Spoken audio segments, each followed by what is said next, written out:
अस्सलाम वालेकुम। आप देख रहे हैं B42 न्यूज़ और मैं हूं पलवा शाह।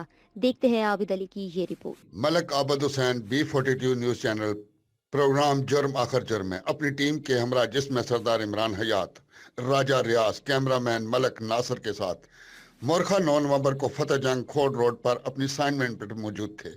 वहां हमारी टीम ने देखा कि एक छप्पर होटल नज़द सी पैक फतेह जंग के पर मौजूद 22 व्हीलर ट्रेले खड़े थे जो लकड़ियों से फुल थे। पता करने पर उसने बताया कि हम कल से यहाँ पे खड़े हैं क्योंकि आगे रैली की वजह से तमाम रास्ते बंद हैं। उनसे मौक़िफ़ लिया तो उन्होंने मजीद बताया कि लोड ज़्यादा होने की वजह से हम रात को ही सफ़र करते हैं। हालांकि महकमा जंगलात के कानून के मुताबिक ये लोग सूरज तुलू से सूरज गुरूब तक ही सफ़र कर सकते हैं। और जब हमने परमिट का पूछा तो उन्होंने एक फर्जी फ़ोटोकॉपी परमिट की हमें दिखाई जो कि एक्सपायरी थी। मुतलका तमाम अफसरान बाला महकमा जंगलात डिस्ट्रिक्ट अटक को कई बार फोन करके आगाह किया गया, लेकिन वहां पर किसी ने आने की जहमत तक न की।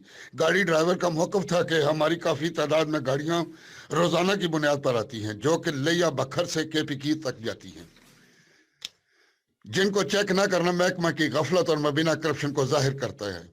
आला अफसरान बाला महकमा जंगलात और ज़िले इंतजामिया अटक की जिम्मेदारी बनती है, लेकिन ये लोग खाबी खरगोश के मज़े ले रहे हैं। मज़ीद तफसीलात बमाए सबूत के साथ हमारे अगले प्रोग्राम में, जिसमें हम बताएंगे कि कौन कौन अशखास इसमें मुलव्वस हैं। देखते रहिए प्रोग्राम जुर्म आखिर जुर्म है, मलक आबद और उसकी टीम के साथ।